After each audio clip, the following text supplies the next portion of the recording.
Buenas noches y bienvenidos a El Mundo por Montera. Las presentaciones sobran. Hoy vamos a hablar de un asunto que ya se planteó aquí hace aproximadamente un año. Me refiero a la muerte, o mejor dicho, a la vida después de la muerte, a la vida eterna, a la inmortalidad del alma.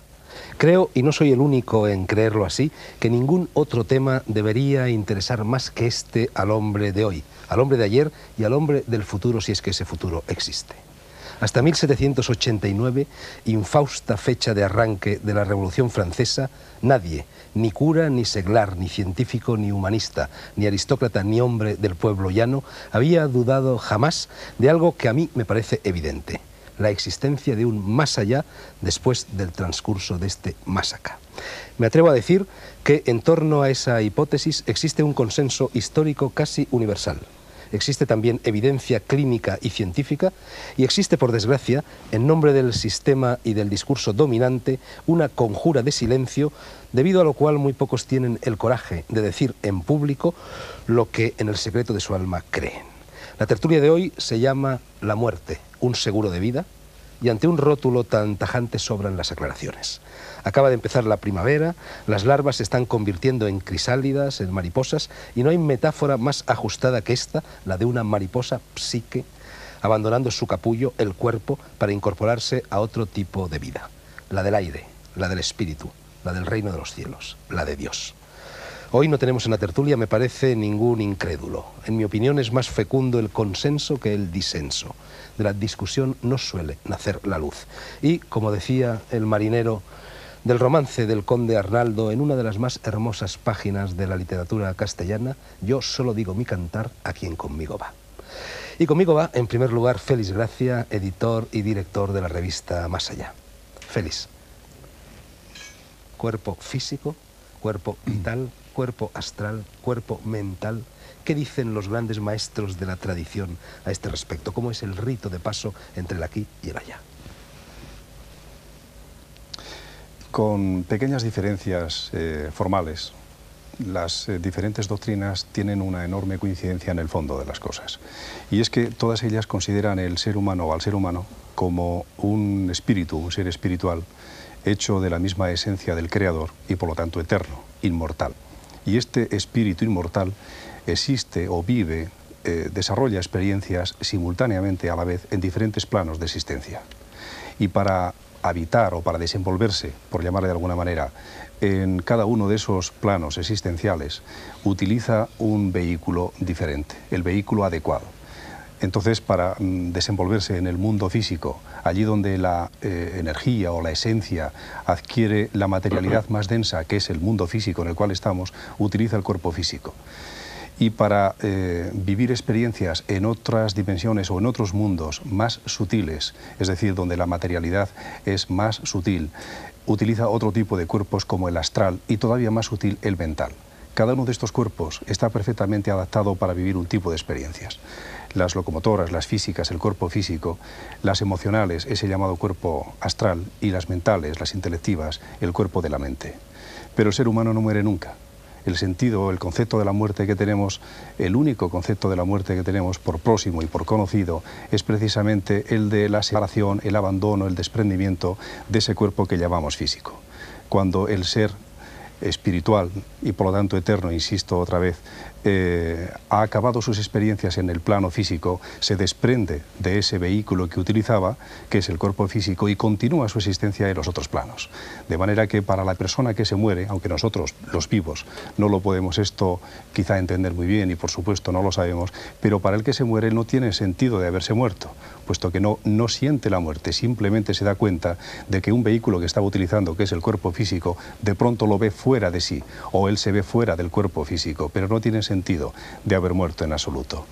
Y después continúa la vida, lógicamente, con esos otros vehículos, con esos otros soportes que llamamos, o que se llaman en las doctrinas, el cuerpo astral y el cuerpo mental, quienes, a su vez, también acaban un día extinguiéndose, acaban desapareciendo, hasta que definitivamente, cuando el espíritu habita y desarrolla sus experiencias únicamente utilizando ese cuerpo de la mente, integrado en el absoluto, integrado en el todo, es decir, en su auténtica patria, en el lugar de donde procedemos y donde siempre existimos, allí es donde se produce, según estas doctrinas, la preparación de una nueva existencia, donde se elaboran los arquetipos básicos que darán lugar después a experiencias futuras en este plano existencial.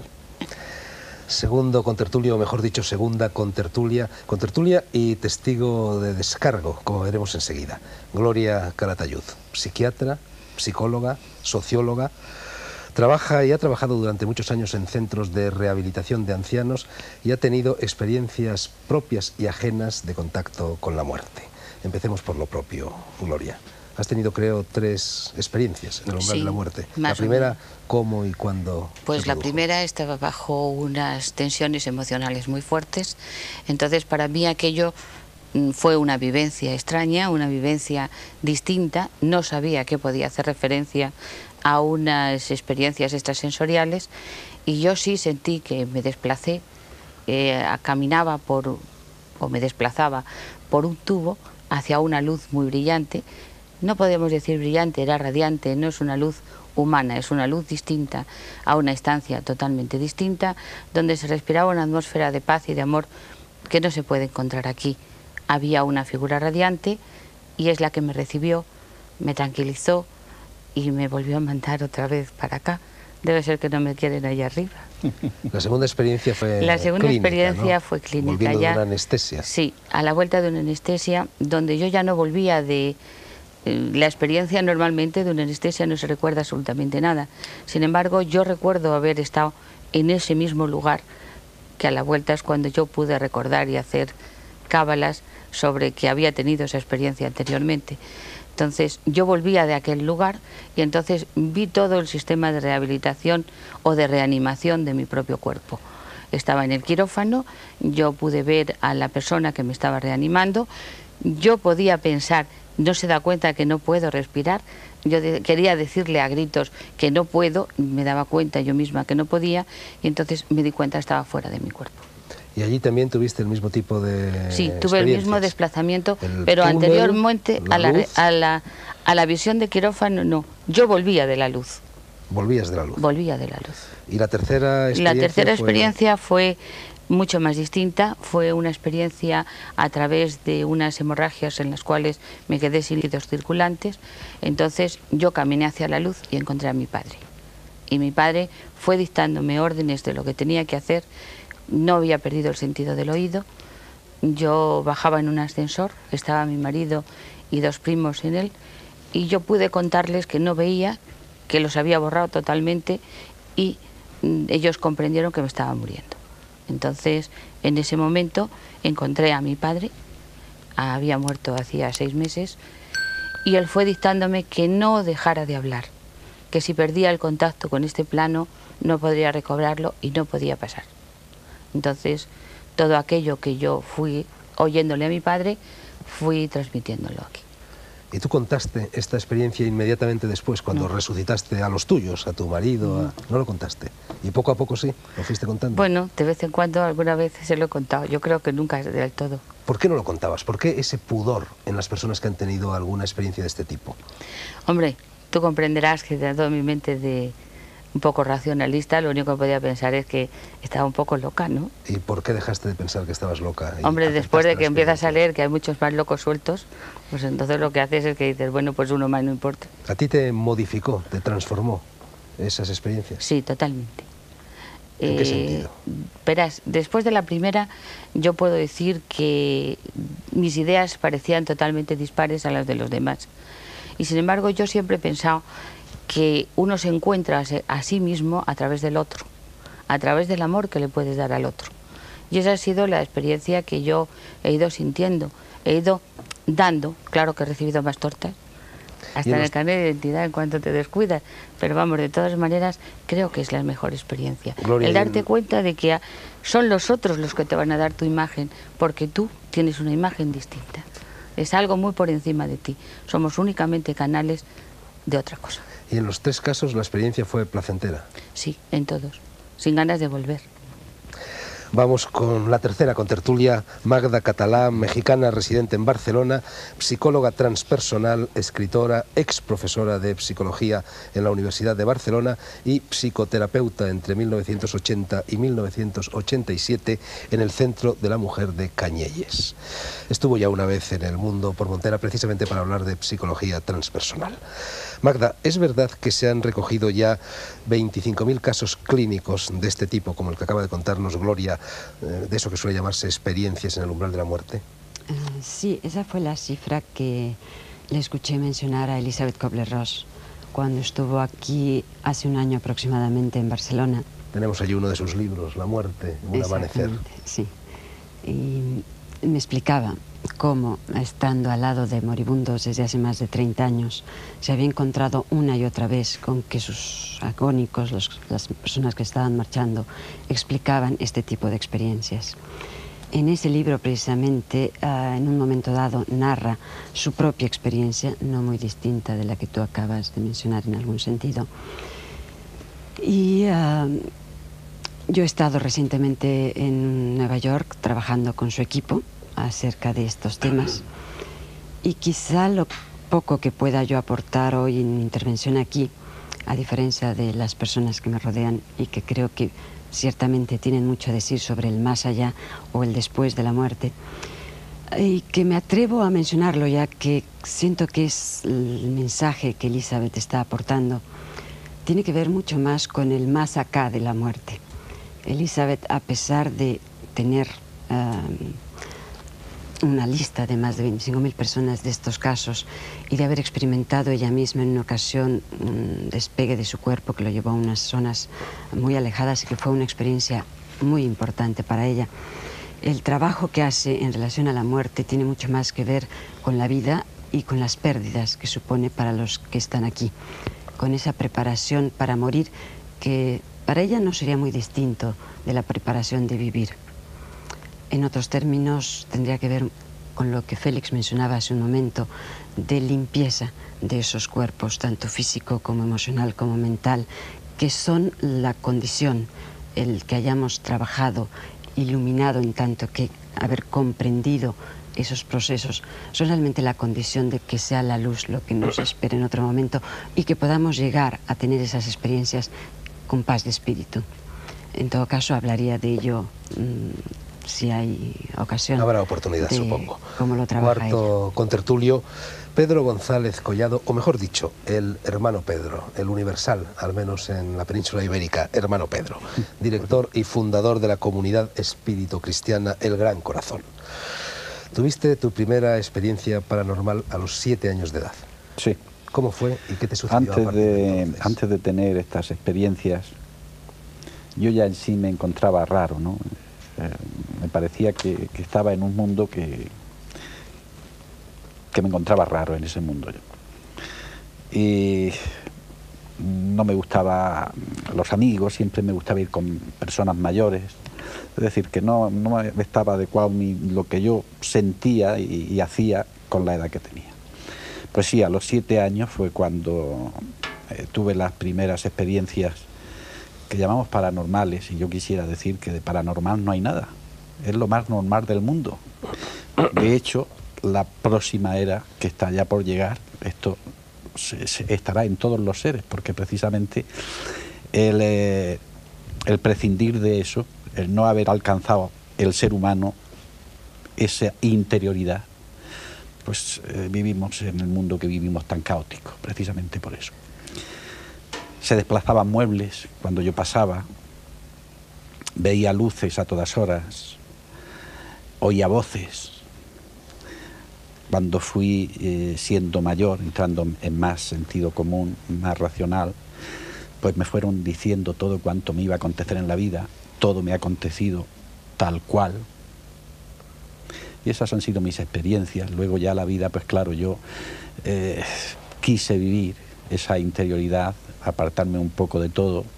Fundé la comunidad, somos unos 70, 80 hermanos entre Murcia, Barcelona, Granada, y vivimos un mundo muy interior todos, entregándonos a los demás, dando todo el amor que podemos, Hermano Pedro, desprendiéndonos de lo nuestro para compartirlo con los demás. Te decía, hermano Pedro, Dime, te iba a dime. preguntar, ¿cómo se puede conciliar el espiritismo con el cristianismo? Pues sí, sencillamente porque los esenios el diálogo con el espíritu ya lo practicaban. Jesús, como todo profeta, se inició con unos maestros. Ya, sin embargo, la Iglesia parece un poco Claro, reacia si es a admitir natural. las prácticas espiritistas. Fernando, es ¿no? natural que la Iglesia se meta en todo esto. Yo he tenido ahora mismo 6 programas en una radio local de Murcia. Pues aquello fue algo tremendo, las cartas que yo recibía. Claro, yo aclaré muchísimas cosas hasta que llegó la Iglesia, y lo puedo decir aquí claramente, y suspendieron el programa, pero rápidamente. Así es que vivimos en democracia, pero no puede uno decir todo lo que quiere. Puede decirlo, pero se lo pueden censurar. Con el quinto contertulio, Sinesio Darnell, químico industrial, especialista en psicofonías y gran adelantado de las Españas en el territorio apache de la parapsicología. Sinesio, vida después de la muerte, ¿cuál es tu postura y cuáles son tus datos? Me gustaría que, ya que eres un científico, el único científico presente en el estudio, nos dieras un punto de vista científico. Bueno, vida después de la vida, indudablemente tengo que decir que sí, pero no solo desde un punto de vista heredado por creencias, sino por experimentación. Como bien decías tú, parece que hay una ley del silencio, pero yo puedo garantizarte que hay grandes científicos, grupos universitarios que están investigando sobre ese terreno y están teniendo confirmación. Por ejemplo, aquellas pruebas que se hicieron hace 5 o 6 décadas sobre la pérdida de peso en el momento de la muerte, hoy han sido comprobadas. A partir de las experiencias del pase se pudo demostrar recientemente el escape de una energía en forma de holograma. Esto es interesantísimo. Después de la muerte, unos 30 segundos después de que el electroencefalógrafo marca la línea horizontal. Hay una serie de productos químicos como platino C9 varios que también reaccionan ante el escape energético. Y puedo decirte que existen grandes instituciones, por ejemplo, la del doctor Carrie Sosis en Nueva York, en América, no sé si exactamente en Nueva York, no quiero decir mentira, que sobre los casos de experiencia al borde de la muerte que se hablaba antes, tiene 180.000 casos estudiados y confirmados, de los cuales más de 80.000 corresponden a los casos de la India. Entonces he podido comprobar que esas visiones en el momento de la muerte no están para nada alteradas según el contexto religioso. Todo el mundo pasa la misma experiencia. Pero esto es prueba pseudocientífica. La Universidad de Connecticut tiene un departamento estudiando solo exclusivamente las experiencias al borde de la muerte. Tengo la dirección y el teléfono por si alguien quiere ponerse en contacto con ellos. En la Universidad de Edimburgo está el doctor Morrison también experimentando sobre lo que pasa segundos o minutos después de la muerte. Y evidentemente la ciencia ha podido demostrar hechos que realmente son asombrosos. El escape energético, la pérdida de peso comprobada, la aparición de ciertas formas ectoplasmáticas en torno al difunto cuando se le rodea de unos medios científicos capaces de captar esa energía. Porque si bien es verdad que la mente nos dice muchas cosas y las videntes nos cuentan muchas cosas, yo sin querer herir a nadie, opino que la mente nos puede jugar profundas trastadas y hacernos ver donde no hay nada a ver. Sin embargo, con un aparato científico, sensores, cámaras de vídeo, magnetofones, osciloscopios, marcan algo durante o post-mortem, hemos de admitir que las cámaras y los aparatos científicos no son sugestionables, y cuando ellos marcan algo es que ahí hay algo.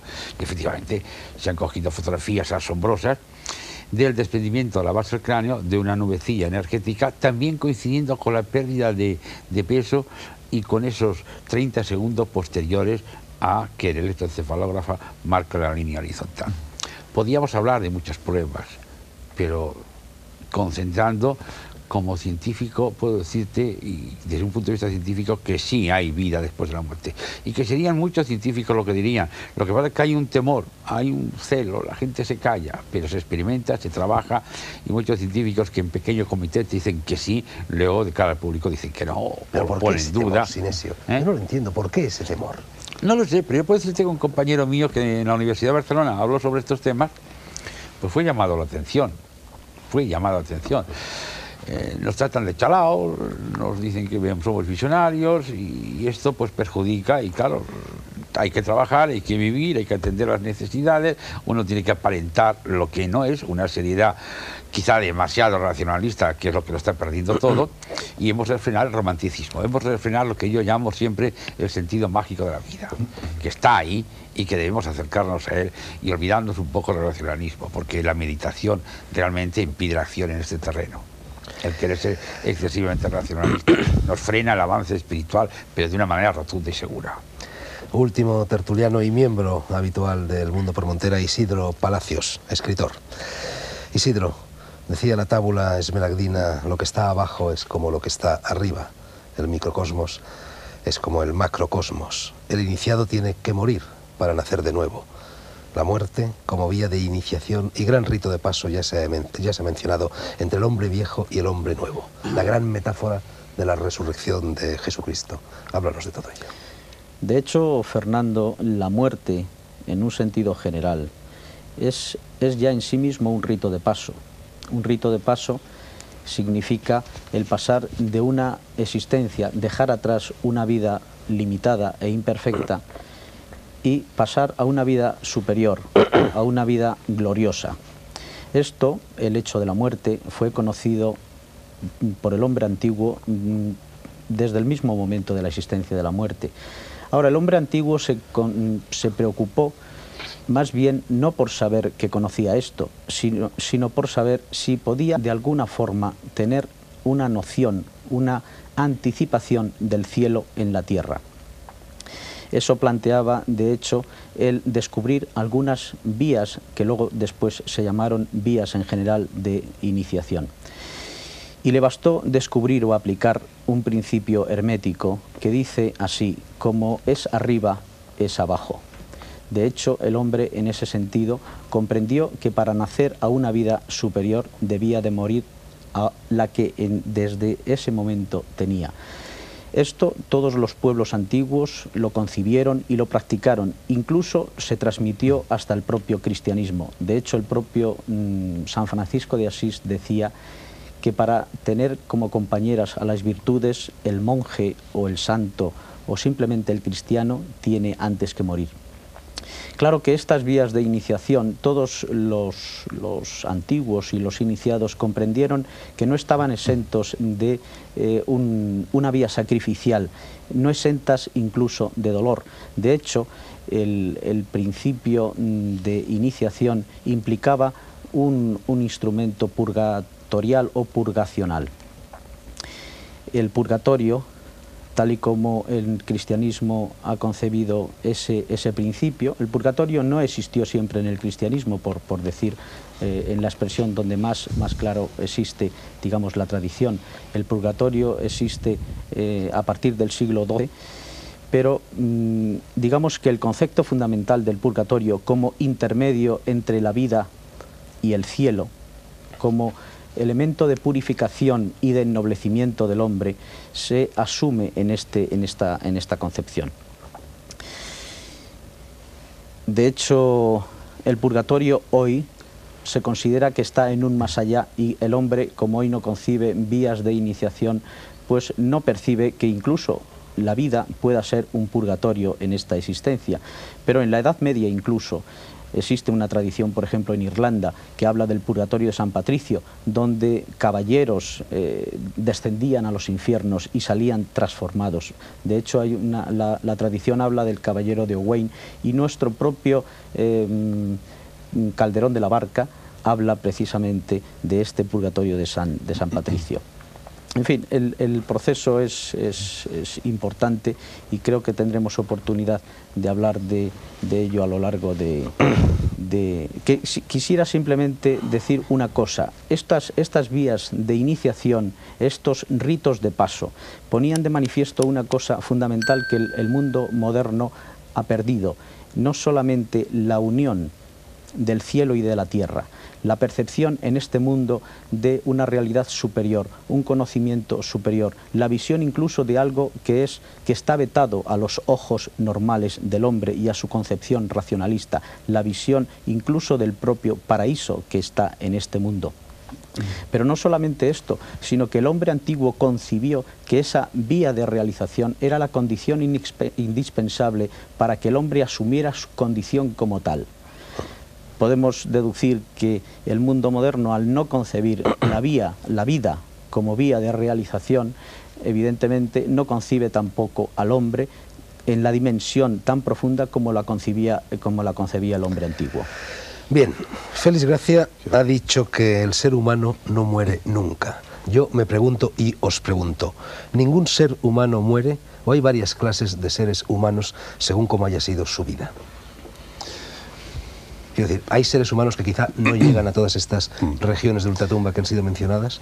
Pues fíjate, esa es una pregunta que yo también me he hecho muchas veces, porque en los primeros años, en los primeros siglos del cristianismo, por ejemplo, los primeros padres y hasta Orígenes, se admitía la preexistencia de las almas y la eternidad de las mismas. Sin embargo, maestros importantes, maestros célebres de nuestro siglo, como Gurdjieff, llegó a afirmar que las almas no son eternas y que no tenemos garantizado ninguno de nosotros la continuidad. Solamente puede volver a nacer aquel que haya construido un alma.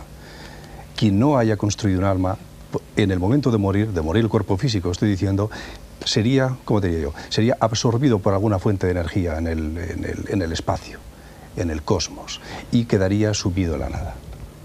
Yo no sé si Gloria o el hermano Pedro, que son quienes han tenido aquí experiencias en el umbral de la muerte, tienen algo que decir a este respecto. ¿Se salva todo el mundo o no? Sí, por supuesto. Yo pienso que sí. Sí, pero es que son cosas diferentes. Cuidado. Pero no tiene nada que ver una cosa con la otra. Exactamente, es que son cosas Lo que ha diferentes. dicho Félix es una cosa totalmente distinta. Claro. No tiene nada que ver con salvarse todos, ¿o no? Claro. De hecho en la tradición cristiana, el propio Orígenes, por ejemplo, admitía la posibilidad del infierno no eterno.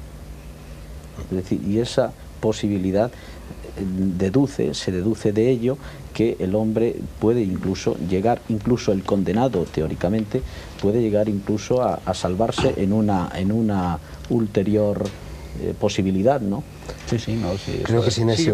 Si consideramos al alma como una energía, que así parece que es, esa energía ha de perdurar una vez que escapa del soporte físico que es el cuerpo. El cuerpo no es más que un soporte físico de 3 dimensiones, donde algo que parece ser que es adimensional y atemporal como el alma, se cobijan a él para poderse manifestar dentro de este mundo tridimensional. Es indudable que esta energía vital, anímica o psíquica, o como la quieras llamar, la tiene todo ser humano. Es mejor, te diría que todo ser vivo. El Papa acaba de reconocerlo, hablando de, el Papa acaba de reconocerlo, hablando de que hay un cuando soplo este divino soporte físico deja de en los funcionar animales. porque se agota biológicamente o mecánicamente, esto no quiere decir que la energía viva desaparezca, sigue estando, pero sin el apoyo tridimensional del soporte. Te pondré un ejemplo muy sencillo. Estamos en un televisor, estamos viendo el televisor es un soporte físico donde se manifiesta una onda. Un soporte físico donde se manifiesta una onda que ni vemos ni oímos. Cuando el soporte físico, sea el televisor, se estropea, la onda sigue estando, lo que pasa es que no la percibimos. Lo que sí es cierto es lo que decías tú, que parece que hay algunos movimientos que dicen que el alma no lo hacemos. Existe la energía vital o anímica, pero esa alma, según si nosotros creemos en la vida post-mortem, y esto algunos movimientos actualmente lo preconizan, si aceptamos la vida post-mortem y creemos en el alma individualizada, damos fe y damos forma a esa alma, mientras que si no creemos en ella, luego viene algo así como una autodestrucción por no haber creído en la existencia de esa alma. Claro. Esto es posible. Una cosa es que la energía vital que anida en nuestro cuerpo perdure conjuntamente o que se individualice. Quizás se individualiza si crees en esa individualización. Claro. Evidentemente. Sí, Magda, Al respecto hay algo que recuerdo de un libro que, por cierto, está aquí en la no está ahí. Ah, no está ahí. ¿Cuál es? No caben todos. Se llama La Tierra Esmeralda.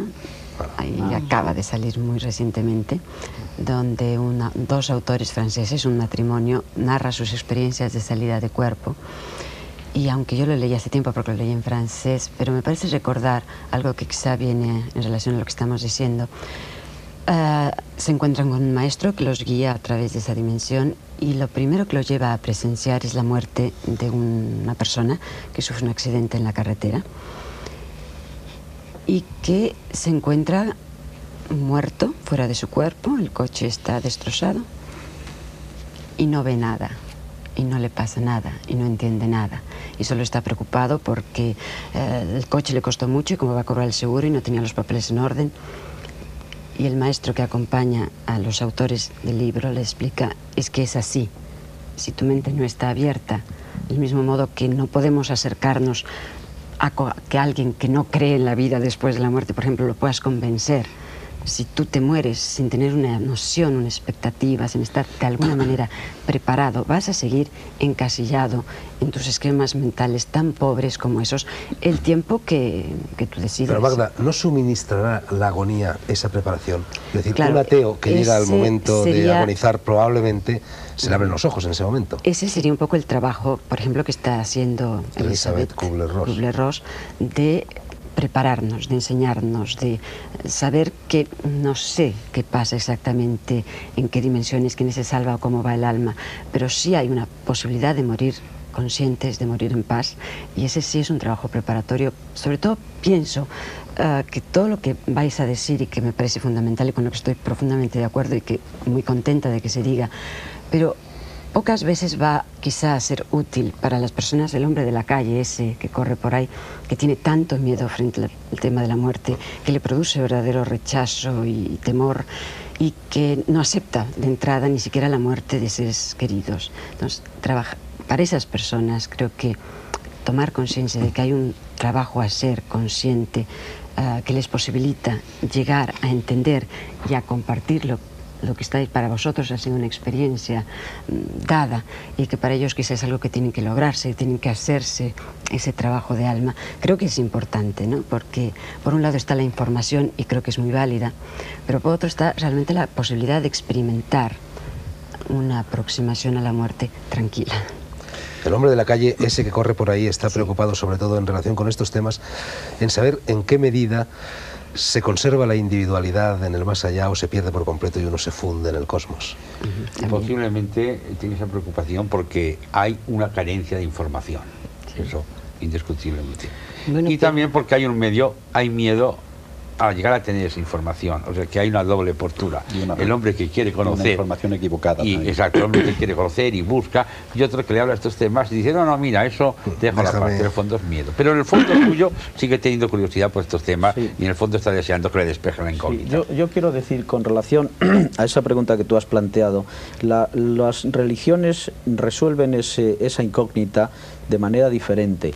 Por ejemplo, el cristianismo reconoce y afirma que evidentemente la muerte tiene que ver con la unidad divina o, digamos, el alma con Dios, retorna a su origen, pero no acepta una fusión absoluta. Es decir, la individualidad del alma siempre permanece en esa unidad divina. Mientras que otras religiones, por ejemplo, como las orientales, en eso van un poco más allá. De hecho, el propio Meister Eckhart, que era un místico alemán, hoy considerado todavía herético, porque afirmaba esa otra posibilidad de la unidad absoluta, de que el principio que ha salido de la divinidad retorne a él y se fusione de tal forma que deja de ser lo que era antes y vuelve y se torna Dios absoluto. Esa idea que el hinduismo y el budismo, por ejemplo, reconocen, pues no está asumido en el cristianismo. Sin embargo, como he dicho, por ejemplo, algunos místicos, como el caso de Meister Eckhart, por ejemplo, lo aceptan, ¿no?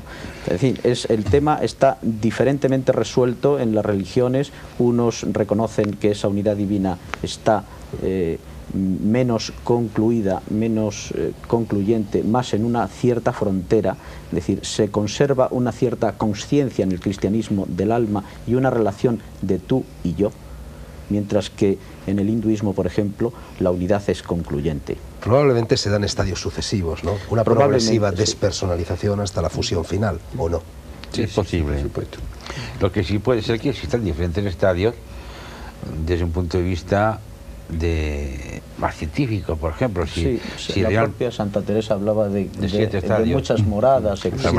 No, pero es, por ejemplo, que dice que según el alma vibra, y como vivimos en un mundo de vibraciones, en un lado limitado por ultravioleta y el otro por infrarrojo, se supone, se dice, no lo digo yo, lo dicen investigadores académicos, de que según el estado anímico en el momento de la muerte y según la riqueza del cuerpo pasional, se queda en una vibración más baja, que puede ser cerca del infrarrojo, donde está más pegado aquí a la Tierra, esto lo llamamos interfase, y que una persona de experiencia mística muy elevada, un gran místico, pues su vibración anímica es muy elevada y tiende hacia ultravioleta y va a escalas más altas de existencia espiritual, porque hay una vibración más elevada, una frecuencia más elevada. Claro, eso en definitiva viene a ser la ley del karma, que está mal entendida en Occidente. Exacto. La ley del karma en Occidente se suele explicar cargada de connotaciones pues de castigo o de premio. Parece ser que uno se encuentra con el castigo, con el premio en función de sus méritos o sus deméritos, y no es así. No es así. Realmente lo que ocurre es que con todas nuestras actividades, con nuestros pensamientos, con nuestros deseos de uno u otro calibre, lo que hacemos es, cada vez que experimentamos una emoción o un deseo, o tenemos un pensamiento o hacemos una acción de tipo físico, hemos iniciado una dinámica, hemos iniciado un camino. Y indefectiblemente esta dinámica nos conduce hacia una situación que está en afinidad, una situación futura, que está en afinidad a ese principio, a esa acción que ha originado dicha dinámica. De manera que al final uno se encuentra con algo que ha sembrado, evidentemente. Pero no tiene nada que ver con el castigo ni con el premio, sino con la ley de afinidades. Esa es la ley del karma. Por eso, entonces, una persona que vibre, como tú decías, a un nivel, los místicos encontrarán después de este estadio, encontrarán otro tipo de vida, naturalmente muy distinto de aquellos otros que viven pues en función de unas pasiones de tipo muy bajo. Lo que sí es cierto es que tiene que haber unas zonas intermedias, porque una zona que nosotros llamamos interfase, porque en una vida material densa como la nuestra, sometidos en un cuerpo físico, a pasar a una vida espiritual de alta vibración, altísima vibración, el cambio es demasiado brusco. Sería algo así como querer mezclar agua y aceite, no es mezclable. Entonces existe una interfase donde, al desprendernos del cuerpo físico, ese conjunto espíritu y alma, porque es que realmente espíritu y alma no es lo mismo, claro. Se va desprendiendo de las cargas pasionales del cuerpo sentimental y va ascendiendo cada vez a estados más altos de mayor vibración. Está la interfase, y cuando llega al último estado de vibración, de muy alta vibración, que ya se ha desprendido totalmente de los paquetes cuánticos vibracionales, pasa al estado divino, a un estado celestial, y ahí ya creo que perdemos todo contacto. Eso es lo que en los procesos de iniciación se denomina el descenso a los infiernos. Que eso sería al contrario, sería por debajo del infrarrojo, iríamos al Ecamundo. Claro, eso sería más abajo. Digamos que sería pero sería una expresión en ese sentido poética o simbólica, pero que puede... Exacto, ellos dicen que por debajo del infrarrojo existe el Ecamundo, el mundo de la oscuridad absoluto. Llama al infierno como quieras, es un mundo donde la densidad de la masa es tan enorme que ni la propia luz puede salir. Y de ahí viene la historia de las vírgenes negras y del Valle de las Tinieblas. Y en el otro extremo del espectro tenemos ultravioleta, un mundo de altísima vibración. ¿Y quiénes y por qué van hacia la oscuridad y no hacia la luz? Yo creo que lo más importante, el ir a la oscuridad o ir hacia la luz se basa en un solo hecho, en haber dado sin esperar nada a cambio. O sea, una persona que dé amor, que dé conocimiento, que dar conocimiento es amar también a tu prójimo, sin esperar nada a cambio, digo que esa persona vibracionalmente, espiritualmente asciende, eso por descontado.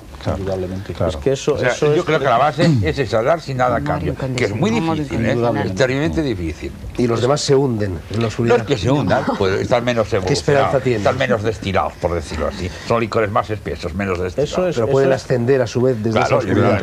Evidentemente. La evolución siempre, la naturaleza se adivina. San Agustín dice en su escrito por Morti que toda alma necesita varios cuerpos para evolucionar, eso lo dijo San Agustín. El infierno... Sí, más que cuerpo deben ser estadios. Sí, O estados de conciencia. Estados de conciencia. De hecho, eso que estáis diciendo es justamente lo que significa la muerte. En el hinduismo, por ejemplo, es muy curioso. El dios de los ascetas es Shiva, que al mismo tiempo es el dios destructor, o digamos identificado con la muerte del mundo.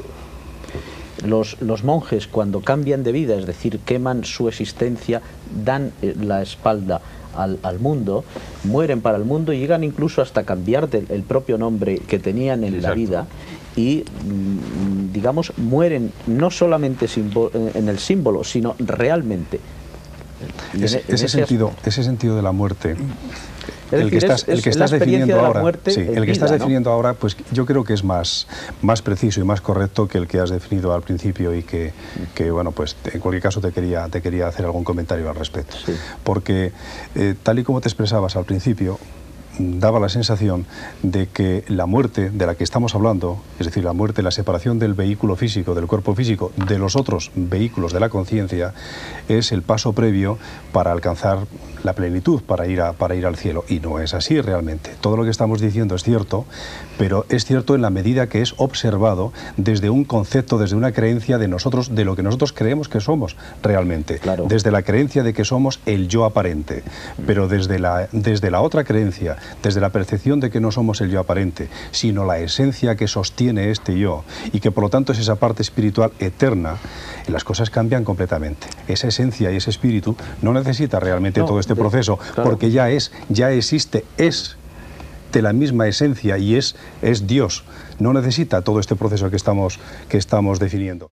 Acción sin intención, claro, es la única acción que no genera karma. Exactamente. Esa es la liberación. Exactamente. No, ese es el camino, no es la liberación. Bueno, ese es el camino que conduce a la liberación. Y ese es un camino, en el fondo, que nosotros decimos de muerte, ¿no? Que no tiene que ver con la muerte física de la que estamos hablando. Efectivamente. Lo que tú me decías antes de la muerte del yo, esto los lamas lo saben perfectamente y le llaman el vaciado del yo. Vaciarse de sí mismo. Y eso se consigue hasta cierto punto como obtenida a través de tres cosas muy importantes, que es la oración, la meditación y la contemplación. Este triángulo, oración, meditación y contemplación, puede llevarte al vaciado del yo. Y entonces cuando has muerto con ese vaciado del yo, posiblemente llegas a las mismas conclusiones que has llegado tú con experiencias al borde de la muerte, sin necesidad de pasar por experiencias al borde de la muerte. Pero no estoy de acuerdo contigo, Sinesio. La verdadera cosa que tienes que hacer es aceptar tu aquí y tu ahora, tu labor de cada día. Momento.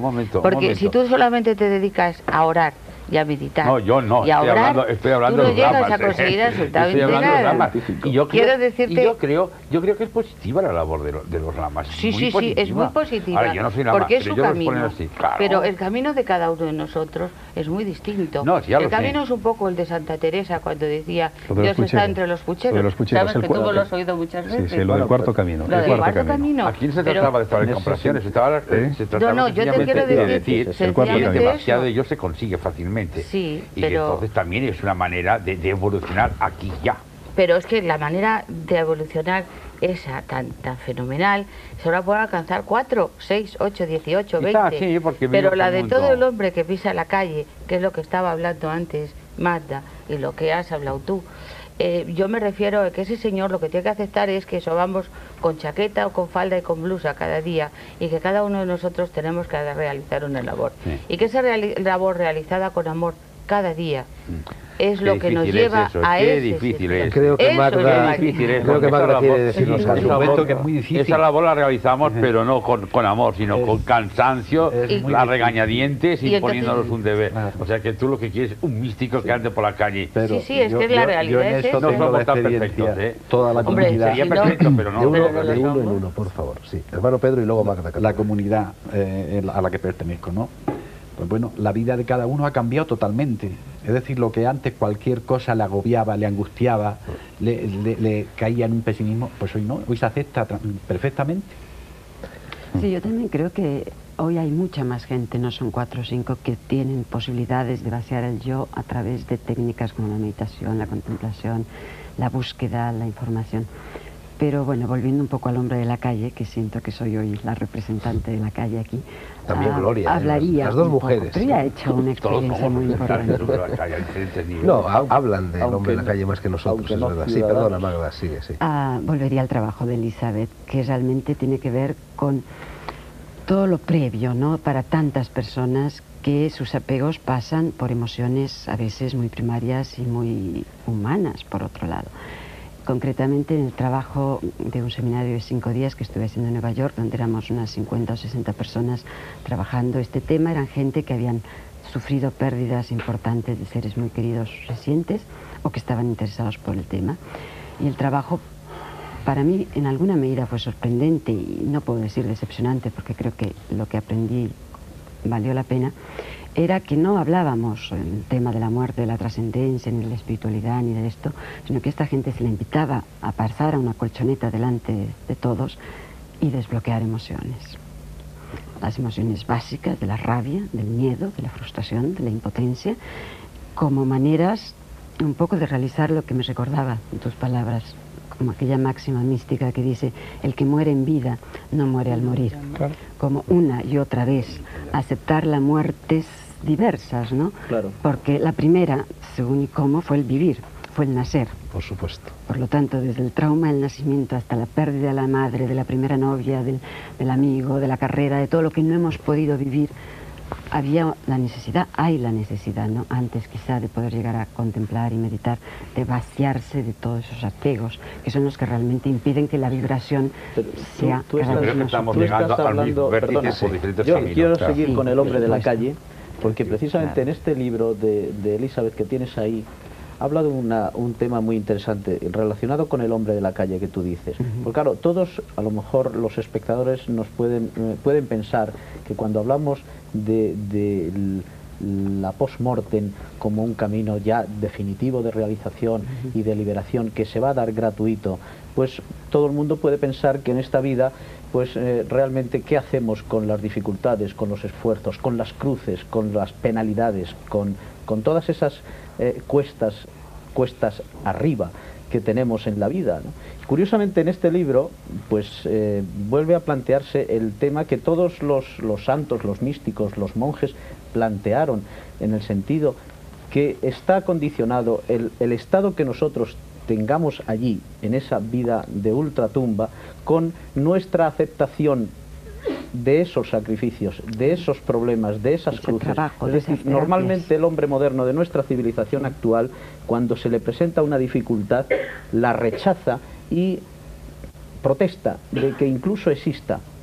El hombre, en ese sentido, que tiene un aspecto de ultratumba positivo, no solo rechaza esa dificultad, sino que la considera bienvenida, porque sabe que eso labra su salvación. Claro, hombre, claro. Gloria, claro. a mí me gustaría conocer tu impresión acerca de lo que sucede en esa última frontera a la cual te has acercado con el peso de las malas acciones cometidas aquí. A mí eso no se me ha Son planteado. irreversibles, porque claro, pasar por la tierra inevitablemente es hacer daño. No creo que haya nadie que no haya pasado por la tierra sin hacer daño alguna vez, es que voluntario en o realidad, involuntario. si somos dos caras, somos opuestos, tenemos que tener el bien y el mal. Luego, por lo tanto, tendremos que haber un equilibrio en esas acciones. De todas maneras, date Por supuesto, cuenta... pero ¿qué sucede con el mal cuando estás allí? ¿Cómo Si te yo lo quitan ese supiera, mal? ¿En qué si yo medida? lo supiera, Fernando, te puedo asegurar que estaría, bueno, no sé, en otro planeta ya. Los maestros, Félix, ¿qué dicen al respecto?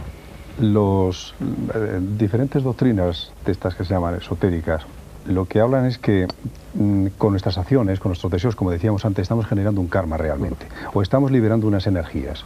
Y todas aquellas energías que no se ajustan al orden preestablecido, al orden cósmico existente, porque supone una manipulación perversa o simplemente errónea de dichas energías, de dichas fuerzas, de alguna manera nos aguardan para que después de la muerte del cuerpo físico, cada uno se enfrente con esas energías liberadas por sí mismo, porque tiene como misión disolverlas.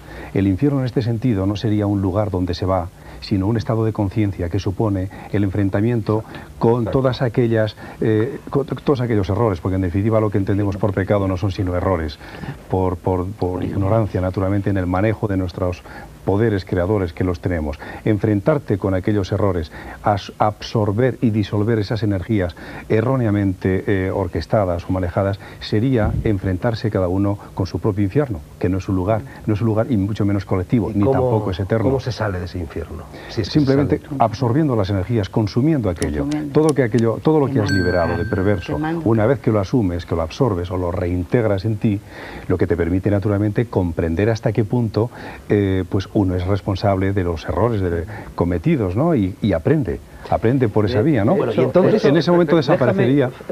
Félix, poner una postilla solo a lo que tú estabas diciendo, Sí. porque las tradiciones iniciáticas hablan, cuando se refieren al descenso de los infiernos, dicen muy claramente una cosa: en función de tu estado, de cómo estés, al atravesar esos infiernos, te quemas en función y sufres en función de tu estado, de tal forma que el santo atraviesa el fuego y no se quema ni sufre. En la medida en que tú vives unos apegos terribles, sufres más que el que tiene apegos menores, errores mayores, errores menores, porque hay y grados. está en Sí. función, digamos, es como una alquimia. Sí, claro. Y en función de tu estado, Sí. estás tanto tiempo purificando, Es que- ennobleciendo tu alma. Es que el objeto de ese infierno sería precisamente no es el objeto fastidiarnos o hacernos sufrir, sino permitirnos aprender una lección que no hemos aprendido antes. De todos modos, no olvidemos una cosa, Fernando, y es que el mundo físico en el cual estamos viviendo es el ínferos, el mundo inferior, el construido con la energía más densa, es decir, aquel que representa la máxima densificación de la materia. Bueno, Sinesio ha mencionado mundos todavía más densos. Probablemente, y existen, pero este ya es un grado de infierno. Quiero decir con esto que hay una posibilidad o muchas posibilidades de poder enfrentarse uno con esas energías perversas, con esos pecados, que son los errores, enfrentarse a ellos aquí, en este plano, en el físico, y disolver esas energías aquí, sin necesidad de encontrártelas en otro momento. Pero hay daños que no se pueden deshacer. Desde luego, y esos son los que te encuentras después. Pero en cualquier caso no es eterno, es transitorio. Bueno, Ese estado de conciencia es temporal, lo que no se conoce es la duración, pero es temporal, no es eterno. Pero te das cuenta de una cosa, Félix, como nos estamos refiriendo, el amor, el sentimiento, el dolor, el placer, todo son estados vibracionales del cuerpo anímico, Claro. absolutamente todo. O sea que en el fondo lo que consistirá, o lo que puede consistir, es que esos estados vibracionales nuestros anímicos coincidan con unos estadios que vibren a la misma longitud, Es. y irse desprendiendo de las vibraciones más bajas, Es. e ir superando a estados superiores. Es. O sea que Así estamos es. coincidiendo en un punto Así es, de así es, puntos de así camino. es básico. Así es. Gloria. Bueno. Lo bonito es esto, porque El trabajo coincidimos es de todos todos desde los nuestros planos. diferentes puntos de vista. Bueno, quizá te sirva de referencia.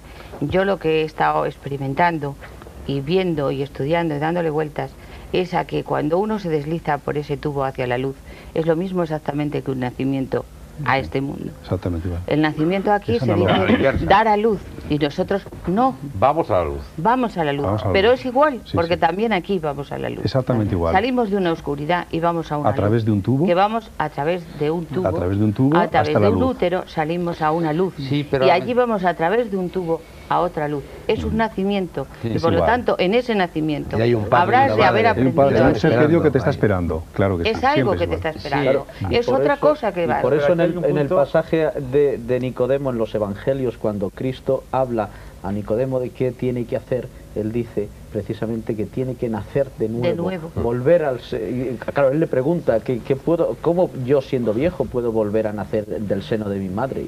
Bueno, yo Pero no Es lo querría... mismo. se refiere a otro nacimiento, Claro, a un nacimiento se refiere a físico. otro nacimiento. Se refiere Es lo que al estábamos- lo que decíamos antes, tiene que disolverse el yo, Claro, tiene lo que que morir el decíamos ego antes. y nacer en la Claro. esencia, y es ese nacimiento al que se refiere Jesús. Es que no puedes nacer de la misma manera que no puedes resucitar si antes no has muerto. Claro. No puedes nacer No a puedes ese otro mundo si antes no has muerto al mundo. Me Bueno, permite perdonad un que momento os... la postilla, me con permite. mucha brevedad, Sinesio, que Como quería sí. plantear un tema.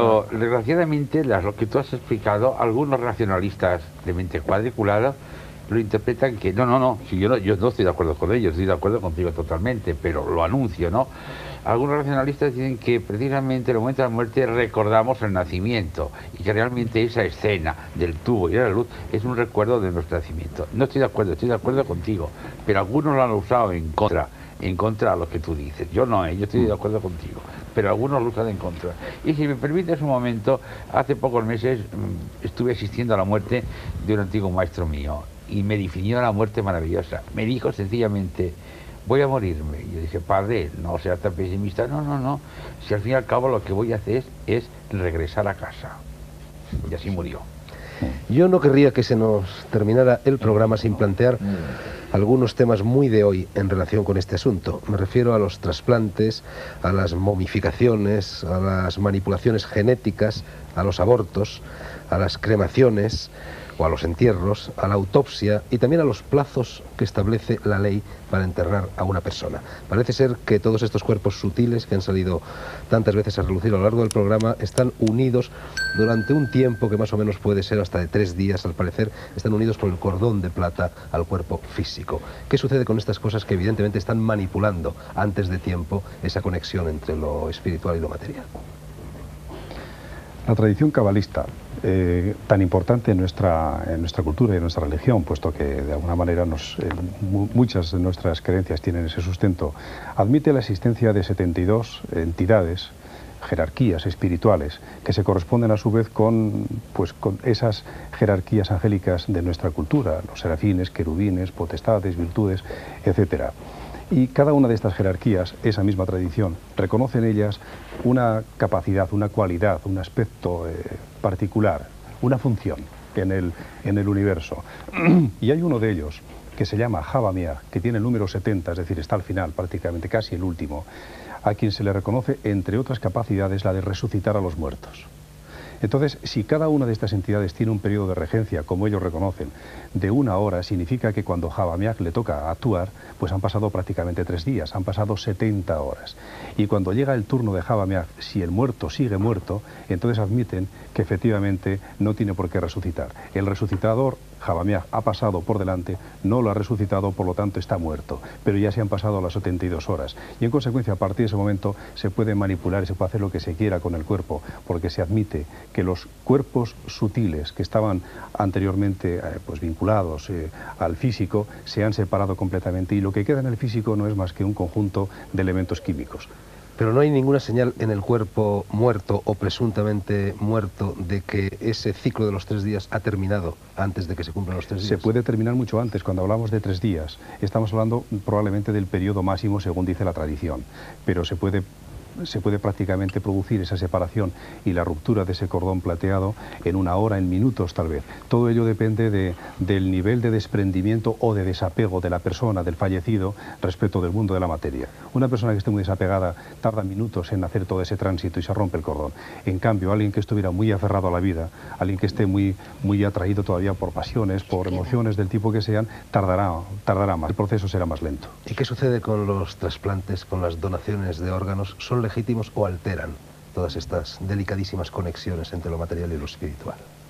En mi opinión, desde luego, ese es un tema muy delicado, en mi opinión. Muy delicado pues porque toca muy de lleno la sensibilidad de los humanos, de los familiares y de los que están con el problema. En consecuencia, pues cuando existe una carga emocional tan grande como existe en este caso, es difícil ser objetivo y emitir un juicio que sea objetivo.